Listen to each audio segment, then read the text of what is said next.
अच्छा बेटा, निकल रहे हो काम पर? खाना वाना खा लिया ना? टिफिन विफिन ले लिया ना? वैसे तो सब बहू ने कर ही दिया होगा। मेरी बड़ी बहू बहुत समझदार है, कितनी अच्छी है वो। मैं तो अपने छोटे बेटे की भी ऐसी ही शादी करूंगी, जो खूब सारा दान दहेज लेकर आए और मेरा घर भर जाए। हाँ, मैं सब खा पी भी लिया है, टिफिन भी ले लिया है, अब मैं निकल ही रहा हूँ। वैसे छोटे के लिए एक रिश्ता आया था, तो चलना था लड़की देखने। तो कहाँ है वो? आपको उन्होंने उससे बात की? आपको तो कल ही बताया था मैंने। क्या माँ, भी अभी मेरा नया नया काम धंधा लगा है। अभी मैं अपने आप को सेटल कर लूँ और आप लोग मेरी शादी के पीछे पड़ गए। चलो अच्छा ठीक है, आप लोग इतना फोर्स कर रहे हो तो मैं आपके साथ चला ही चलता हूँ आज। अरे, सरकारी नौकरी नहीं है तो क्या हुआ? तू अपना प्राइवेट तो कमा रहा है ना, इतनी अच्छी दुकान चल रही है तेरी, और तुझे चाहिए क्या? सेटल तो है तू। और कैसे सेटल होगा? हाँ, तेरी भी शादी हो जानी चाहिए। आखिर कब तक भाभी तुझे खाना बना बना कर खिलाएगी? अरे, इतना घर का काम करती है, इतना सारा दान दहेज लेकर आई है। तेरी भी शादी ऐसे ही करूंगी, जो इतना सारा दान दहेज लेके आए कि पूरा घर भर जाए और घर में भी एक काम करे, घर में भी हाथ बटाए। ओहो, आ गए आप लोग। मैं कब से आप लोगों की राह देख रही थी। आइए आइए बैठिए, मैं अभी चाय नाश्ता मंगवाती हूँ। बैठिए बैठिए आप लोग। आंटी जी, इसमें से आपका बेटा कौन है जिसके लिए आप लड़की देखने आई हैं? मतलब दूल्हा कौन है? अरे मम्मी, लड़की तो अच्छी है, थोड़ी सांवली है, लेकिन चल ठीक है। लेकिन काफी फास्ट फॉरवर्ड है। कैसे पूछ रही है कि किससे शादी करनी है, किसकी शादी करनी है? हैं? मैंने आज तक किसी लड़की को अपनी सी शादी में इतना बोलते हुए नहीं देखा। अरे चुप कर पागल, ये उसकी भाभी है। अच्छा, ये बहन जी, वो क्या कहते हैं, क्या ही कहूँ, आपकी सास जिंदा होती तो समधन कहती, तो अब आप ही मेरी समधन हुई। अगर लड़की से शादी होती है तो बुला दीजिए लड़की को, हम लड़की को भी देख लें।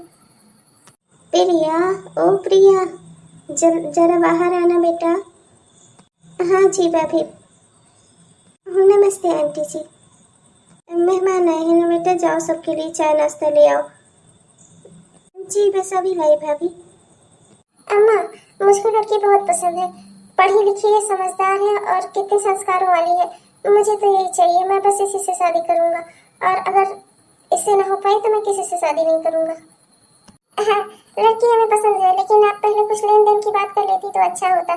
क्या है ना कि लेन देन की बात पहले कर लेनी चाहिए। क्या क्या कहा? लेन देन? आपको बताया नहीं क्या जिसने ये रिश्ता बताया? हम लेन देन के खिलाफ हैं। आपको पता नहीं है आंटी जी, दहेज लेना और देना दोनों कानूनी जुर्म है, और आप ऐसे खुले में लेन देन की बात कर रही हैं मुझसे।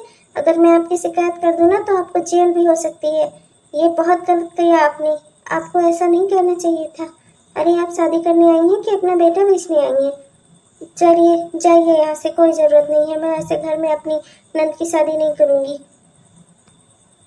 अम्मा, आप ये लेन देन वाली बात क्यों कर रही हो? मुझे कुछ नहीं चाहिए। मैं अपना दुकान से कमा रहा हूँ ना, खाने जीने भर का हो रहा है, और हमें ज्यादा पैसे की कोई जरूरत नहीं है। आप बस हाँ कर दो। और आप एक बात जान लो, अगर आपने यहाँ ना किया ना तो ये जान लो कि फिर मैं किसी से शादी नहीं करूंगा। फिर आप चिल्लाती रहना, मैं चला जाऊंगा यहाँ से। कहा था तो शादी करने के लिए तैयार नहीं था, कहा इतना बावला हो गया। कसम से आजकल की औलादें ना माँ बाप को सिखाती हैं। हाँ, चुका ले, जो करना हो करवा ले। अपने सुख के लिए नहीं मांग रही थी पैसे, तेरे ही सुख के लिए मांग रही थी। जो लेकर आती तू ही और तेरी पत्नी ही उस पे राज करते। मेरा क्या था, कितनी उम्र ही बची है मेरी। तेरे ही सुख के लिए चाह रही थी कि दहेज लेकर आए। बड़ी बहू को देख कितना सारा पैसा लेकर आई कि हमारा पूरा घर भर गया, 4 चक्कर गाड़ी लाई, और ये आ रही है हाथ झुलाते हुए। बस देख के खुश रहना, पढ़ी लिखी समझदार है। आओ आओ बेटे, स्वागत है तुम्हारा अपने घर में। आज से अब तुम्हारा यही घर है, मैं तुम्हारी जेठानी हूँ और ये हमारा प्यारा सा घर है। अब तुम्हें भी मेरे साथ घर के सारे कामों में हाथ बटाना होगा, सारी जिम्मेदारियां निभानी होगी। निभा तो रही है जिम्मेदारी, हाथ झुलाते हुए चली आई, ना कुछ लेकर आई, ना कुछ रुपए, ना पैसे, ना दहेज का कोई सामान। हाथ झुलाते हुए बस अपना चली आई महारानी। हाँ, इसका तो देखी मेरी आँख फूट रही है। ये चलिए उसका स्वागत करने। कर लो स्वागत है। हाँ हाँ, जाओ छोटी, तुमने इतना अच्छा खाना बनाया है, जाओ मम्मी जी को दे दो, जाओ। मम्मी जी लीजिए खाना, मैंने आपके लिए इतना सुंदर खाना बनाया है। आप खाकर बताइए ना आपको कैसा लगा। मैंने बहुत मेहनत से बनाया है। मम्मी जी खाना बनाया है? तुझसे किसने कहा कि मुझे खाना दे? मैं खाना खा नहीं सकती क्या? मेरे घर की दाल रोटी है, मैं खा नहीं लूंगी क्या? मेरी बड़ी बहू है करने के लिए, तो मेरा कोई काम मत कर। जैसे हाथ झुलाती हुई आई है ना खाली हाथ, ऐसे रहा कर घर में इधर उधर। मुझे तुझसे कोई मतलब नहीं है, तुझे मुझसे भी कोई मतलब नहीं होना चाहिए। आइंदा से मुझे कुछ देने की और मुझे फुसलाने की कोशिश मत करना, इन सब से मैं खुश नहीं हो जाऊंगी। एक तो 1 रुपया दान दहेज लेकर नहीं आई, ऊपर से अपनी मनहूस शक्ल हरदम दिखाती रहती है मुझको, भिखारन कहीं की। चल निकल यहाँ से। माँ, ये क्या व्यवहार किया आपने मेरी पत्नी के साथ? इतने मेहनत से वो खाना बनाकर लाई थी, आपने उसका खाना फेंक दिया। अगर रुपए पैसे की इतनी ही दिक्कत है तो बताओ मुझे, मैं उसे कोई नौकरी करवा देता हूँ। पढ़ी लिखी है, समझदार है, 4 पैसे घर में लाएगी। दिक्कत क्या है? घर का काम जैसे तैसे होता रहेगा। अगर वो आपको पैसे ही चाहिए तो वो कमा कर लाएगी। मुझे उससे जो चाहिए था वो लेकर नहीं आई। दान दहेज चाहिए था, लेकर नहीं आई। ला सकता है दान दहेज, और जहाँ तक बात रही इसकी नौकरी की, मेरे घर में काम वाम कोई नहीं करेगा। समझ में आया तुझे? तेरा बाकी जो मन करे तो कर, तुझे कौन रोक सकता है? सब तो तू अपनी जिंदगी में अपने मन का ही करेगा ना। कर ले अपने मन का सब, बिगड़ जाएगा कुछ तो बाद में बैठ के रोना। आ गई महारानी। काम धाम करने को कुछ नहीं, हरदम कभी चक्कर आता रहेगा, कभी डॉक्टर के पास, कभी ये कभी वो, रोग बीमारी रोज लगी रहेगी। क्या निकला? कैंसर हो गया है? मरने वाली है? अरे माँ बस भी करो, आप भी ना क्या अनाप शनाप बकके जा रही हो। इतना खुशी का माहौल है, खुश हो, आप दादी बनने वाली हो। क्या? ये तो बहुत ही खुशी की बात है। चलो फिर आज से ही तैयारी में लग जाओ, खूब अच्छा अच्छा खाओ पियो, मौज बनाओ और आने वाले बच्चे की तैयारी करो। महारानी सुन ले, मेरी बड़ी बहू के दो बेटे हैं, 2 पोते हैं मेरे, और मुझे अब तीसरा भी बच्चा इस घर में बेटा ही चाहिए। बेटी मत पैदा करना, वरना कान पकड़ के उसे बेटी के साथ तुझे घर से निकाल दूंगी मैं। समझ में आया तुझे? मुझे बेटा चाहिए, बेटा। अरे दीदी, ये मम्मी जी क्या कह रही थी? ऐसा कैसे हो सकता है? बेटा बेटी तो भगवान की देन होते हैं ना, उसमें मैं क्या कर सकती हूँ? 7 साल बाद। हाँ बिटिया, तुम्हारा एडमिशन मैं किसी अच्छे स्कूल में कराऊंगी, जहाँ तुम खूब अच्छे से पढ़ो लिखो, खूब बड़ी आदमी बनो, खूब काबिल बनो। पढ़े लिखे होने से ना बहुत फायदे होते हैं बेटी। पढ़े लिखे होने से ही समझदारी आती है, इसलिए जिंदगी में कभी भी पढ़ाई लिखाई मत छोड़ना तुम। हाँ बिटिया, तुम्हारे दोनों भाई जिस स्कूल में जाते हैं ना, मेरे दोनों बेटे उसी स्कूल में तुम्हारा भी एडमिशन कराएंगे। कल से तुम उन दोनों के साथ ही स्कूल जाना। ठीक है? ठीक काहे नहीं है, बिल्कुल ठीक है। कल ही इसका एडमिशन करवाता हूँ मैं। वैसे भी अब स्कूल जाने लायक हो गई है, जाए पढ़ाई लिखाई करे। पढ़ने में तो शुरू से तेज है मेरी बेटी, गिनती पहाड़ा सब तो ये महीने से रख ली है। अब स्कूल जाएगी तो वहाँ पे टीचर मास्टर बहुत खुश होंगे इसके। बहुत हुआ, बहुत दिन से देख रही हूँ। ये जो पापा की परी है ना, इसके पीछे काफी पैसा लुटाया जा रहा है। एक तो बेटा पैदा करके दे नहीं सकी, एक ठो बिटिया ले आई, अपना हाथ झुलाती हुई आई थी, सो अलग ऊपर से पैसा जाने का इंतजाम कर दिया, वो अलग लेकर तो कुछ है नहीं, जाने का इंतजाम अलग से कर दिया। ऊपर से तू जो बचा कुचा है इसके ऊपर सब लुटा दे अपनी सारी कमाई। हाँ नहीं तो अब एक बात समझ लो तुम दोनों, अगर ये लड़की स्कूल गई तो फिर तुम दोनों यहाँ नहीं रह सकते। निकल जाओ मेरे घर से। मैं अपने रुपए पैसे की बर्बादी इस लड़की के ऊपर होते हुए नहीं देख सकती। चले जाओ तुम दोनों यहाँ से। अरे माँ, ये क्या कह रही हो? शिक्षा का अधिकार तो सबका है ना, चाहे लड़का हो चाहे लड़की। जैसे भाभी के दोनों बेटे स्कूल जाते हैं, मेरी बेटी भी स्कूल जाएगी, इसमें हर्ज क्या है? आपको इतनी परेशानी क्यों है माँ? क्या करूं? मम्मी जी ने हमें नहीं अपनाया, हमें घर से बाहर निकाल दिया। अब रहने के लिए हमारे पास यही छोटी सी जगह है। मुझे कोई दिक्कत नहीं है जी, मैं आराम से रह लूँगी। आप भी परेशान मत होइए, ये सब मेरी वजह से हुआ ना आप मुझसे शादी करते, ना आपकी बेटी होती, ना आपकी माँ आपको घर से निकालती। अरे चिंता क्यों करती हो? किसकी जिंदगी में उतार चढ़ाव नहीं आते? आज हमारी जिंदगी में भी आया, कोई बात नहीं, तुम परेशान मत हो। तुम इतनी पढ़ी लिखी काबिल हो, तुम्हें क्या दिक्कत है? तुम बिल्कुल भी चिंता मत करो, हम जैसे तैसे अपना गुजारा कर लेंगे। मेरे दुकान से इतना पैसा आता है कि हम लोग आराम से खा जी लेंगे। तुम चिंता मत करो, बिटिया को पढ़ाओ और खूब अच्छे स्कूल में उसका नाम लिखाओ, उसकी पढ़ाई पर ध्यान दो, बस इतना करो। अगर आप इजाज़त दे तो मैं भी नौकरी करना चाहती हूँ।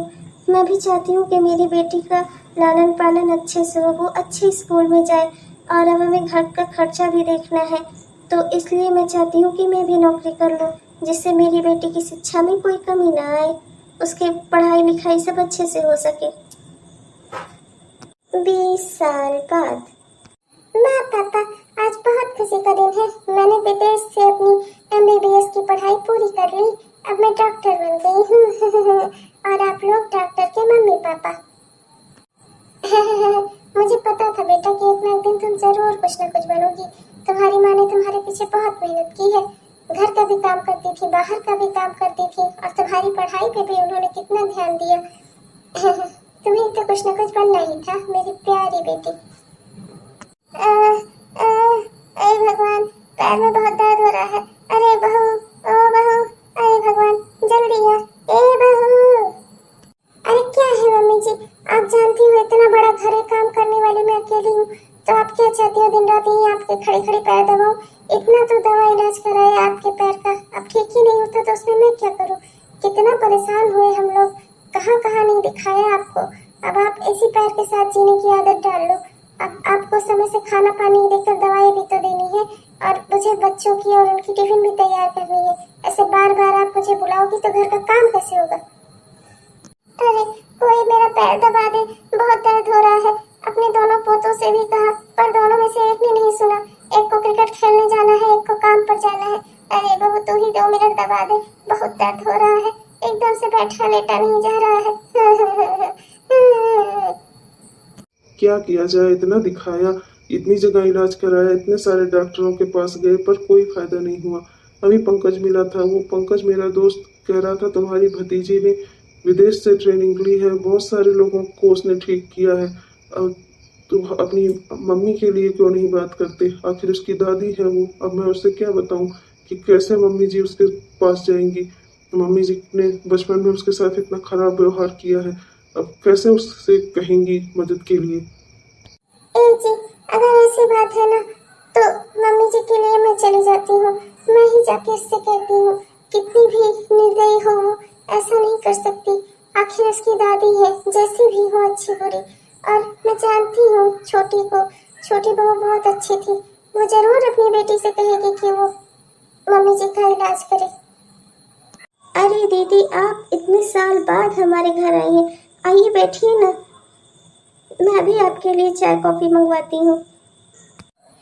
मैं चाय कॉफी पीने नहीं आई हूँ। मैं बहुत खुश हूँ कि तुम्हारी बेटी बहुत अच्छी डॉक्टर बन गई, और तुम लोग इतने अच्छे घर, इतना सब कुछ तुमने बना लिया अपने आप से। पर आज मैं तुमसे मदद मांगने आई हूँ। मम्मी जी के पैर में बहुत दर्द है, ऐसा 1 साल हो गया है, वो उठ बैठ नहीं पा रही है, दिन रात पैर पकड़ के रोया करती है। मैंने सुना है तुम्हारी बेटी ने बहुत सारे लोगों को ठीक किया है। एक बार इससे कह दो ना कि मम्मी जी को भी चलकर देख ले, प्लीज। ओहो दादी, आप चिंता क्यों करती हो? मैंने देख लिया है, सब ठीक ठाक हो जाएगा, आप परेशान मत हो। बस मैंने जो दवाइयाँ आपको दी है ना, ताई जी आपको टाइम से खिलाती रहेंगी, और जो एक्सरसाइज बताई है ना, वो आप करती रहना। बस देखना, आप कुछ ही महीनों में आप दौड़ने लग जाओगी। क्या सच में ऐसा हो सकता है? मुझे तो लगता है मैं कभी जिंदगी में अब दोबारा खड़ी भी नहीं हो पाऊंगी। 6 महीने बाद। ओ मेरी प्यारी पोती, मैंने तेरे साथ कितना गलत किया, और तूने समय पर मेरी दवा करके मेरा इलाज नहीं किया होता तो आज मैं पता नहीं कहाँ साथ खड़ी भी ना हो पाती। तेरी वजह से आज मैं अपने पैरों पर चल रही हूँ बेटी। तू बहुत अच्छी है, तेरी माँ भी बहुत अच्छी है, मुझे उससे भी माफी मांगनी है। माफ कर दे छोटी बहू, चल अपने घर चल, हम सब वहाँ एक साथ रहेंगे फिर से पूरे परिवार की तरह। मुझे माफ कर दे तू, मैंने तुझे नहीं समझा, बेटा बेटी में फर्क किया। आज समय पर मेरे पोते मेरे काम नहीं आए, पर मेरी पोती मेरे काम आई, तो सही कहती थी माँ जी, अपनी पोती से नफरत मत करो, एक दिन यही आपको 1 गिलास पानी देगी। आज इसी की वजह से मैं अपने पैरों पर खड़ी हूँ। बहू चल अपने घर चल। माँ जी, अब मैं ऐसा नहीं कर सकती, हमने अपनी गृहस्थी वहाँ इतने अच्छे से जमा ली है कि अब हम वहाँ नहीं छोड़ सकते, अब वही हमारा घर है। हाँ, पर आप जब भी बुलाओगी तो हम आते जाते रहेंगे, हमारे मन में प्रेम रहेगा, पर हम साथ नहीं रह सकते अब। चल ठीक है फिर, लेकिन हर जब भी त्योहार होगा, जब भी किसी का जन्मदिन होगा, जब भी कोई खास दिन होगा, तो वादा करके तू आएगी वहाँ पर, ठीक है?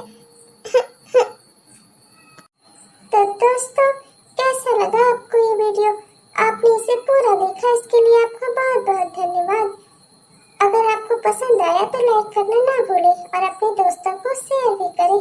और ऐसे ही मजेदार वीडियो आप तक तुरंत पहुंचते रहें, इसलिए हमारे चैनल को सब्सक्राइब करना ना भूलें। तब तक के लिए चलती हूँ, मिलती हूँ आपको अगले एपिसोड में। तब तक के लिए बाय बाय।